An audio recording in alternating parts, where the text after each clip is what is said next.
The daughter they forgot. I always thought families were supposed to make you feel seen, but mine made invisibility an art form.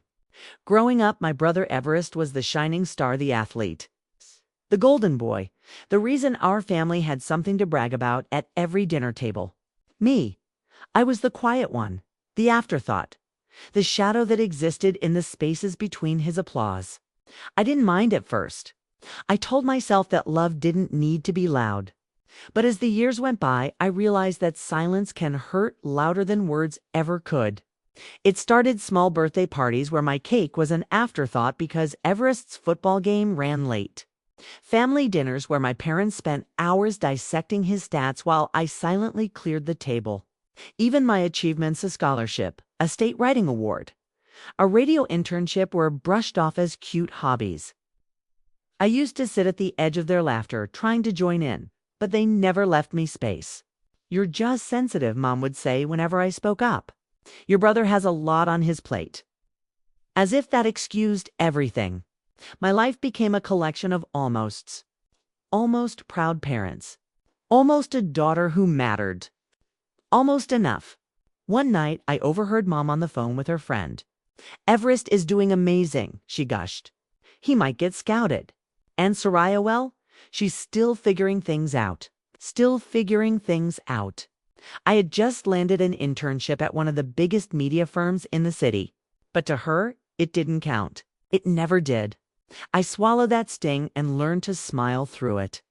I started recording little voice notes late at night when the house was asleep, ranting, crying, talking to no one. Those recordings were the only place I didn't have to compete for attention. It was therapy in a way. I didn't know it then, but those whispers would become my weapon later. When Everest's college acceptance letter arrived, it was like the second coming in our house. Balloons, banners, cake, tears, the works. When mine came 2 weeks later, Mom said, "That's nice, honey," without looking up from her phone. I remember standing there, envelope still in my hand, feeling like air. I could have screamed and no one would have heard me. That's when something inside me snapped.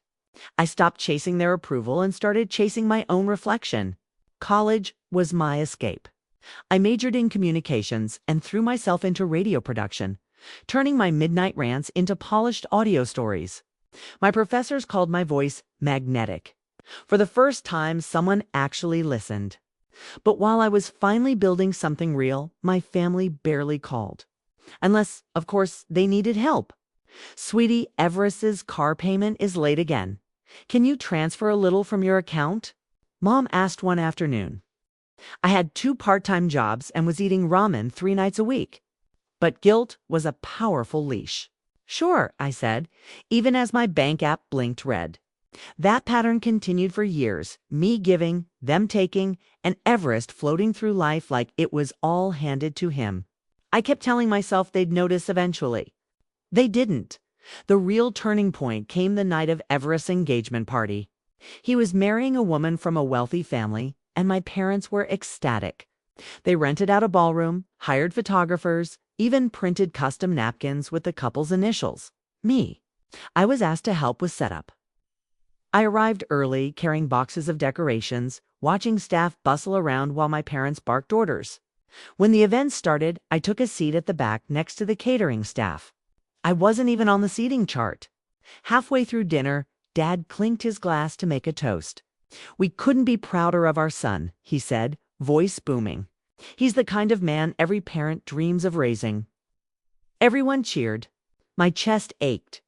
Then Mom chimed in, laughing. "And thank God Everest found someone so organized, because we all know Soraya didn't get that gene." Laughter filled the room. I smiled tightly, my heart splintering into 1,000 quiet pieces. That was the moment I realized I wasn't invisible by accident. I was invisible by design. The next morning, I woke up with puffy eyes and a hollow chest. But instead of crying again, I opened my laptop and hit record. You ever notice how some families pick a favorite? I began, voice trembling but firm. How they pour all their love into one child and leave the other to survive on scraps. I talked for 20 minutes straight. It wasn't planned. It wasn't polished. It was just pain, raw and real. I uploaded it to a small podcast platform I'd been experimenting with. I didn't even think twice. Then, overnight, it exploded. Thousands of listens. Comments from strangers saying, "This is my story too." People started sharing it on TikTok, tagging me in videos about toxic families. For the first time in my life, my voice mattered. My inbox filled with messages from people who said my words helped them leave, heal, confront, rebuild. It was overwhelming and addictive. I made another episode, then another. Within a month, I had over 100,000 subscribers. Sponsors reached out. Platforms offered partnerships. I had turned my silence into something unstoppable. But with attention came exposure. My parents found out. It started with a text from Mom Soraya, "Take that podcast down now." Then another, "You're embarrassing us." I ignored them. For once, I didn't shrink. Days later, Dad called. "You've gone too far," he said coldly. "You're making our family look bad." "I didn't name anyone," I replied. "If people recognize themselves, that's on them." His voice rose. "We raised you better than this." I laughed bitterly. "No, you raised me quiet." That conversation ended with him hanging up, but it didn't end the story. It was only the beginning, because I had just realized something life-changing. My voice didn't just tell stories, it held power. Power they could never take back. And I was finally ready to use it. The podcast that changed everything when my father hung up that night. I just sat there, phone still in my hand, staring at the blank wall in front of me. His words echoed in my head. "You're making our family look bad." I almost laughed. They cared more about appearances than the damage they'd done for years. But this time, I wasn't the quiet daughter who swallowed every insult. This time, I had a platform.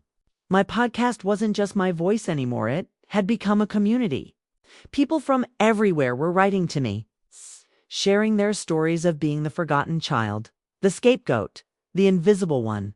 And for the first time, I didn't feel alone. My pain had a purpose. My silence had turned into something louder than my family's denial. But the more my platform grew, the angrier they became. Mom started calling daily, each time more desperate. "Soraya, please. Your uncle called me. Everyone's talking. Take it down." "Why?" I asked calmly. "Because it's true." "Because it's private," she snapped. "Family issues stay in the family. They do when the family acts like one," I said, then hung up. I thought that would be the end of it, but they weren't done. The next week, my dad showed up at my apartment. He looked older than I remembered, but his tone was the same sharp edge it had always been. "You've embarrassed us enough," he said, stepping inside without asking. "We can't go anywhere without someone asking about your little pity show." "It's not a pity show," I said, crossing my arms. "It's my story." "You're ruining this family's name?" He shouted. "For what?" "Attention."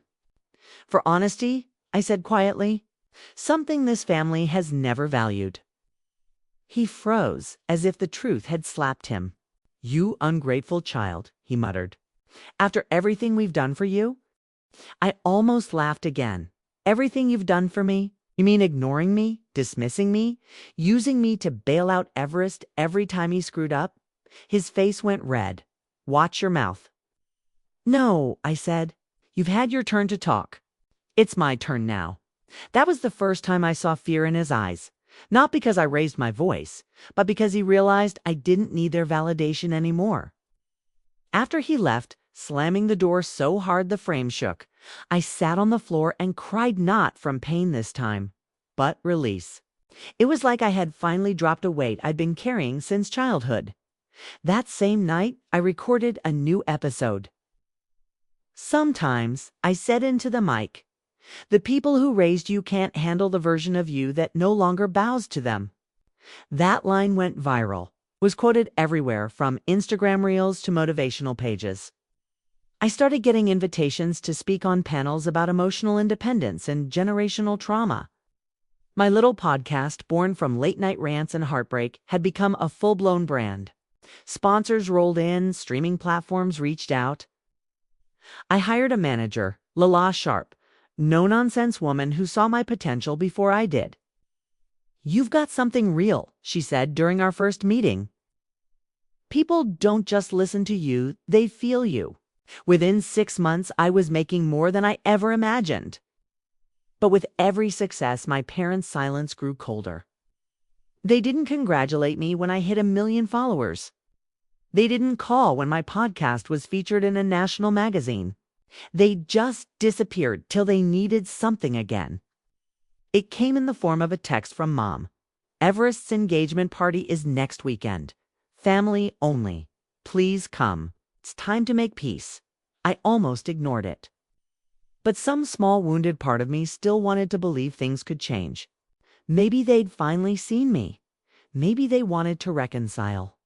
Against my better judgment, I decided to go. I bought a new dress, did my hair, and told myself this time would be different. When I arrived, the venue was stunning, a luxury restaurant decked out in golden cream.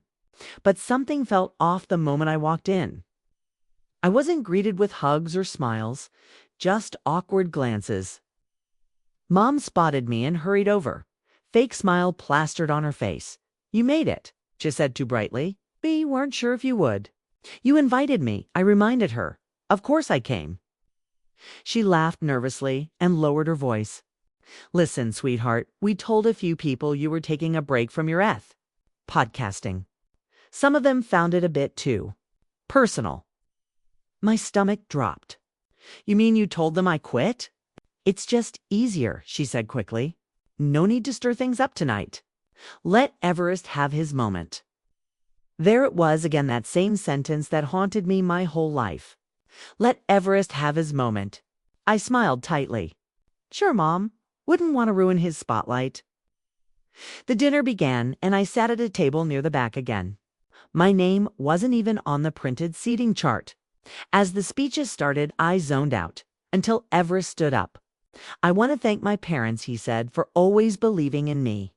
And my fiancé for keeping me grounded, and, well, everyone who's been part of my journey." His eyes swept the room and landed on me for a second. He smirked. "Even my sister, who likes to turn family drama into bedtime stories for strangers." Laughter erupted. My chest tightened.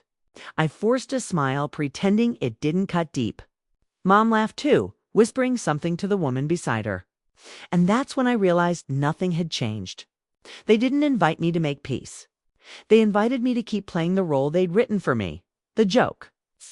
The outsider. The background character in their perfect family show. But this time, they underestimated who they were dealing with. I wasn't the quiet one anymore. I left early that night without saying goodbye. When I got home, I sat in front of my microphone, tears threatening to spill. "There's something freeing," I said into the mic. "But realizing your family's approval isn't the currency of your worth." I told the whole story, the invitation, the insult, the laughter. I didn't name names. I didn't need to. My listeners could hear the truth in my voice. By morning, the episode had over 1 million plays. And this time, the internet wasn't just listening, they were furious on my behalf. Comments flooded in. "You deserve better. They'll regret losing you. Tell your story, girl." Okay? And for the first time, I believed them. Because this time, I wasn't crying into a void. This time, the world was listening. And I knew this was just the beginning of my revenge. After that viral episode, everything changed again, but not in the way I expected. My downloads tripled overnight. I started getting messages from journalists asking for interviews, brands offering sponsorship deals, and even a book publisher who wanted to turn my story into a memoir. It should have felt like victory. But instead, I felt haunted. Because behind all the attention and validation, my phone wouldn't stop buzzing with messages from my mom, my dad, and Everest. At first, I ignored them. Then I made the mistake of listening to one of Mom's voicemails. "Sweetheart," she began, voice trembling in that practiced way she used whenever she wanted sympathy. "You've made your point, okay? But people are talking. Your aunt called me in tears. Please take it down before you destroy this family completely." Destroy this family. I almost laughed. They destroyed it years ago. Then came Everest's text, "You're pathetic. Stop milking our name for clout." I stared at it for a long minute before replying. You said I never lifted a finger. Guess I finally did. He didn't respond after that. But Mom did. She called nonstop for 2 days. And when I finally picked up, it wasn't out of kindness. It was curiosity. What do you want, Mom? I said, my voice flat. Do you have any idea how much damage you've done? She snapped. Your father can't show his face at work. People are whispering. You've humiliated us. I told the truth, I said. You told your version of it, she hissed. You made us look like monsters. I almost said if the shoe fits, but I held back. Mom, for years I begged for a seat at your table. You gave me scraps of attention and called it love. You embarrassed me in front of everyone, and I said nothing. This time, I'm speaking. Why can't you just forgive and forget? She pleaded. Because I did, I said, over and over again, and every time it cost me a piece of myself. She went silent for a moment, and I thought she might finally understand. But then she said the one thing that ended it all. You've always been so dramatic, Soraya. Maybe that's why no one could ever get close to you. I hung up mid-sentence. That was the last time I spoke to her. In the following weeks, my podcast became a storm. Every episode, I peeled back another layer, not just about my family, but about the patterns we carry. The guilt, the manipulation, the illusion of unconditional love. People were eating it up. But one night I got an email that stopped me cold. It was from a woman named Maya who said she'd gone to school with Everest. I don't know if this helps, she wrote, but your brother told people you were the reason he failed his first semester. Said you hogged all the family's attention growing up. He's been painting you as the jealous one for years. My stomach dropped. The lies didn't start at the reunion. They'd been planting them for decades. It wasn't just neglect, it was erasure. Something inside me shifted. This wasn't just about revenge anymore. This was about reclaiming my story loudly, permanently, in a way they couldn't twist again. So I did what I do best. I turned pain into content. That week's episode was titled When Family Becomes Fiction. I told my listeners, sometimes the people closest to you will rewrite your life so they can sleep better at night. But the truth doesn't die just because they refuse to say it out loud. It exploded. Over 4 million plays in 2 days. My DMs were flooded with people sharing their own stories of being scapegoated or disbelieved. Hashtag started trending, hashtag daughter of silence, hashtag family DOESNT, mean forever. My parents' friends started calling them now, asking questions, sharing screenshots, and then they cracked. Mom posted on Facebook, we all make mistakes, but public humiliation is never the answer. Some things should stay private. The irony nearly made me choke. They'd humiliated me publicly for years. Now they couldn't handle the mirror. That's when I decided to take it further, not out of spite, but closure. I released a special episode called The Ledger. For the first time, I laid everything bare. The exact amounts I'd sent to help them through rough months every time I paid their bills, covered repairs, or rescued Everest from another financial disaster. I didn't name them, but I didn't need to. The numbers spoke louder than any accusation. By the time the episode ended, Yvonne, I was stunned at how much I'd given, how much I'd sacrificed trying to earn love that was never coming. It wasn't about money. It was about proof. About refusing to let them pretend I'd never lifted a finger. That night, my dad texted me one sentence. You've gone too far. I didn't reply. Instead, I read messages from strangers saying, you helped me see my own family differently, and you gave me the courage to walk away. For the first time, I realized I wasn't just healing, I was helping others do the same. Then, a week later, the silence came. No more calls. No more posts. No more angry texts. At first, I thought maybe they were planning something dramatic. But then I heard from my aunt. They'd sold the family home. Downsized. Moved out quietly, no forwarding address. It should have made me feel sad, maybe even guilty. But I didn't. I felt peace. Because for once, I wasn't the one holding everything together. But just when I thought it was over, when I thought the storm had passed, there was another knock on my door. When I opened it, Everest was standing there. He looked nothing like the smug brother from the engagement party. His eyes were sunken, his voice low. "Mom and Dad are falling apart," he said. "They're saying it's your fault." I leaned against the doorway. "It's not my fault they built their lives on a lie." He exhaled sharply. "You win, okay? You got your revenge. You've made your point." "No," I said, meeting his eyes. "This isn't revenge. It's balance." He looked at me for a long moment, then shook his head and walked away. As the door closed, I realized that the silence between us wasn't cruel anymore, was freedom. I wasn't the family scapegoat or the forgotten daughter. I was the author of my own story. But little did I know, their version of revenge was still coming in. It would test just how much peace I was really willing to keep. When Everest walked away that night, I thought that was the final chapter. I thought silence was the ending I'd been chasing all along. But I was wrong. Their revenge didn't come loud or public, it came quietly. It's the same way they'd always hurt me, through whispers and manipulation. It started when my sponsors began pulling out one by one. I didn't understand at first. My numbers were strong, engagement higher than ever.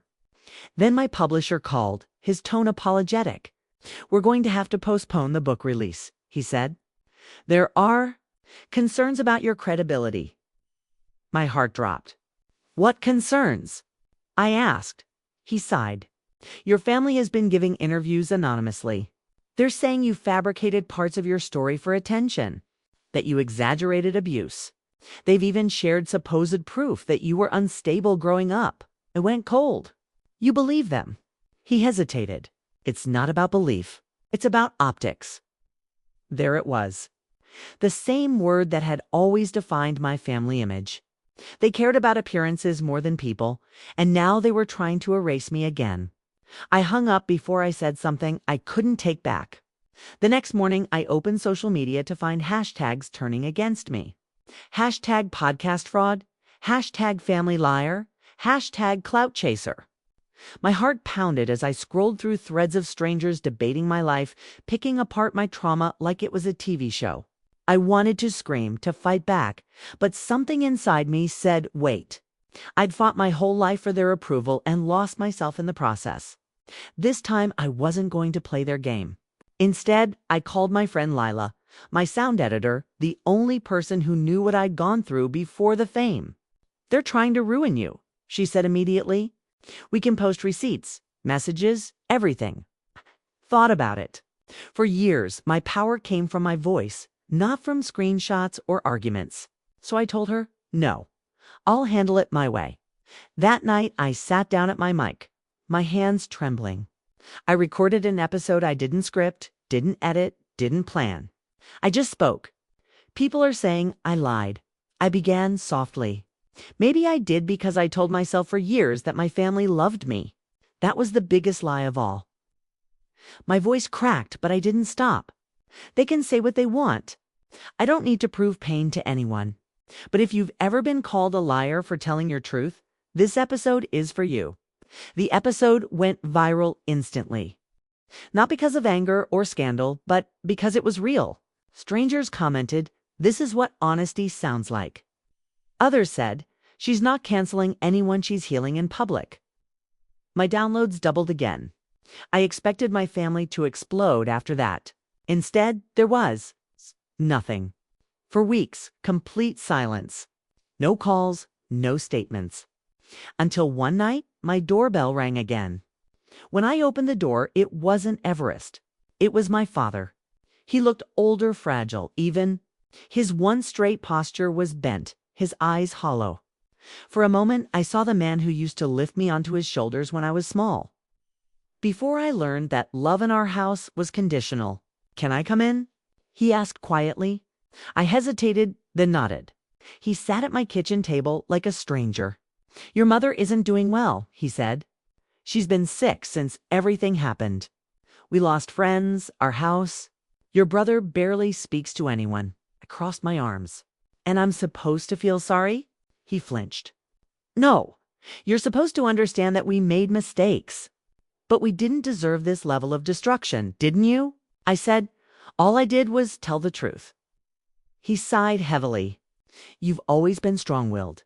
Your mother never knew how to handle that. I didn't either. I stared at him, searching for sincerity, for even a flicker of remorse. So now what? You show up when the world stops clapping for you. His jaw tightened. I came because your mother wants to see you before. He didn't finish the sentence, but I understood. For a moment, my chest tightened. The child in me wanted to run to her, to believe she'd finally softened. But then I remembered the years of dismissal, the ridicule, the emotional bruises that never faded. I'll think about it, I said quietly. He nodded, then stood to leave. I hope you find peace, Soraya, he said before walking out. When the door closed, I sank to the floor and cried, not because I missed them, but because I realized something terrifying. Forgiveness wasn't about them. It was about freeing myself. A week later, I went to the hospital. Mom was lying there, pale and weak, tubes in her arms. Everest sat beside her, his eyes red. When he saw me, he looked away. She opened her eyes slowly when I approached. You came, she whispered. You looked just like me when I was your age. Didn't know what to say. She reached out a trembling hand. I wanted you to be strong. I thought ignoring you would toughen you up. I was wrong. Her voice cracked, and for the first time in my life, I saw real regret. I took her hand. I forgive you, I said. Not because she deserved it, but because I did. She smiled faintly, tears filling her eyes. You always were the best of us, she murmured, and then her hand went still. My throat tightened, and I couldn't breathe. Everest stood up, tears streaming down his face. She listened to your last episode, he said. She said she was proud of you. For a moment, everything stopped. All the anger, the bitterness didn't vanish, but it loosened its grip. We buried her quietly, no speeches, no crowd. Just family for what it was worth. After the funeral, Everest came up to me. I'm sorry, he said simply, for everything. I looked at him, unsure if I could trust his words. But then he added, you were right. It wasn't revenge. It was balance. For the first time, I smiled at him. Maybe we can start over, I said. He nodded. Months later, I released my final episode, The End of Silence. I told my listeners that healing isn't about winning or losing. It's about walking away without carrying the poison. The episode ended with a single line. Sometimes revenge isn't making them hurt. It's showing them you survived without their love. That night, I closed my laptop and looked out the window. The city lights flickered like little promises. For the first time in years, I felt like no longer defined by pain, family, or the past. I had reclaimed my story, not through vengeance, but through peace. And that, I realized, was the sweetest revenge of all.